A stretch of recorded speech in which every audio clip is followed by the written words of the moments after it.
இயேசு கிறிஸ்துவின் நாமத்தில் அன்பின் வாழ்த்துக்கள். இன்றைக்கு நாம் தியானிக்க போகிற தலைப்பு, சரியானதை நம்புவதன் மூலம் சரியான வாழ்க்கை அமைகிறது.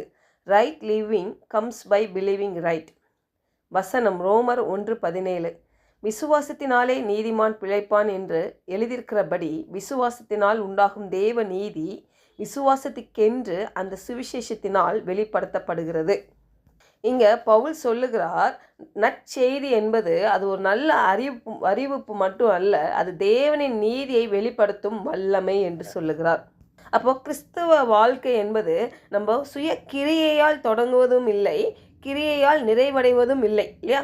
நம்ம என்னதான் நம்ம முயற்சி பண்ணாலும் பாருங்கள், ஃபார் எக்ஸாம்பிள், நான் பொய் சொல்ல மாட்டேன், நான் யாரை பற்றி தப்பாக பேச மாட்டேன், இல்லை எதுவும் தவறாக நினைக்க மாட்டேன், நான் பரிசுத்தமாக இருப்பேன், நான் பாவமே செய்ய மாட்டேன் அப்படின்னு தீர்மானம் எடுக்கிறோம். ஆனால் எத்தனை நாளைக்கு அது கண்டினியூ ஆகுது? ஒரு சும்மா நாளும் என்ன பண்ணுறோம், பிள்ளைங்கக்கிட்டே எதிரியோ பொய் சொல்ல வேண்டியது இருக்குது, இல்லையா? அப்போது நம்ம அது பண்ணிட்டோன்னு சொல்லி குற்ற உணர்வில் அடுத்தது கொண்டு வருவோம் பாருங்க பிசாசு. அப்போ இந்த பூமியில் இருக்கிற வரைக்கும் பாருங்கள், இந்த உலக காரியம் நம்மளை மேற்கொள்ளுகிறதா இருக்குது. ஆனால் இந்த இடத்துல கர்த்தர் தெளிவாக சொல்லுகிறார், கிறிஸ்தவ வாழ்க்கை என்பது நம்ம கிரியையில் அது தொடங்குவதும் இல்லை, அது நிறைவடைவதும் இல்லை, அது முழுவதும் விசுவாசத்திலேயே நம்பிக்கையிலே வாழப்படும் வாழ்க்கை.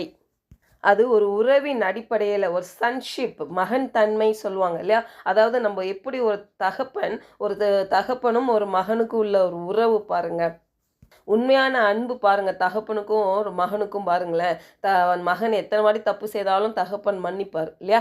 ஆனால் தகப்பன் மன்னிச்சிட்டே இருக்கான்னு சொல்லி மகன் தப்பு பண்ணிகிட்டே இருக்க மாட்டான். ஏன்னா மகன் நினைப்பான், அப்பா பேரை நான் பெருமைப்படுத்தணும், நான் அவருடைய பிள்ளை.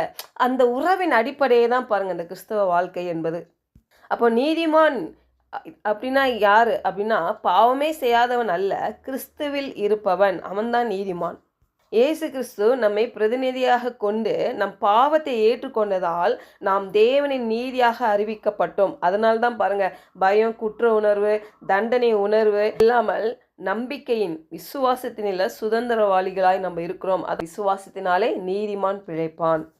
பாருங்க, இந்த நீதியானது நம் நடத்தையின் தரத்தின் நிமித்தம் அந்த நீதி கிடையாது. பாருங்க, கிறிஸ்துவில் நாம் யார் என்பதை பற்றிய வெளிப்பாடு தான் அந்த நீதி. அப்போ நம்ம உண்மையான அடையாளம் என்னது? நாம் கிறிஸ்துவில் நீதிமான்களாய் இருக்கிறோம். அவருடைய நீதியினால் நாம் அந்த நீதியை தரித்து கொண்டவர்களாய் இருக்கிறோம். யூதா 1:3 பார்க்கலாம்.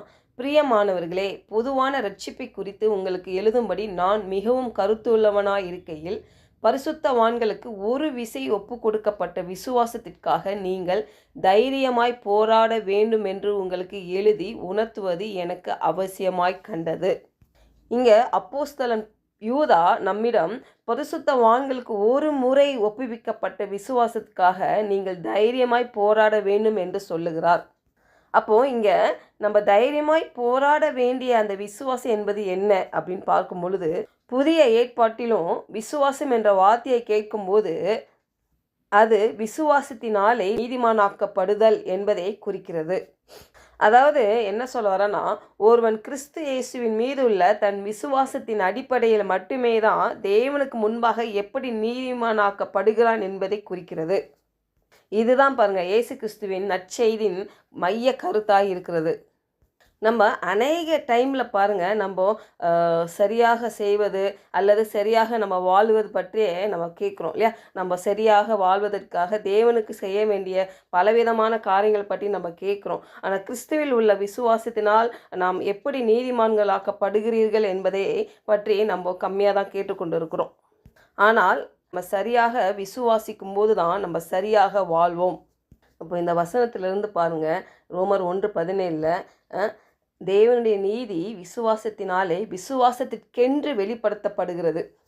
நீதிமான் விசுவாசத்தினாலே பிழைப்பான் என்று எழுதியிருக்குது, இல்லையா? இந்த நற்செய்தியில் என்ன வெளிப்படுத்தப்பட வேண்டும்? நம்முடைய பாவங்கள் அல்ல, தேவனுடைய நீதி தான். அப்போ தேவனுடைய கிருபையை பற்றியும் கிறிஸ்துவில் உள்ள விசுவாசத்தின் மூலம் நாம் எவ்வாறு நீதிமானாக இருக்கிறோம் என்பதை பற்றியும் நிறைய கேட்கணும்.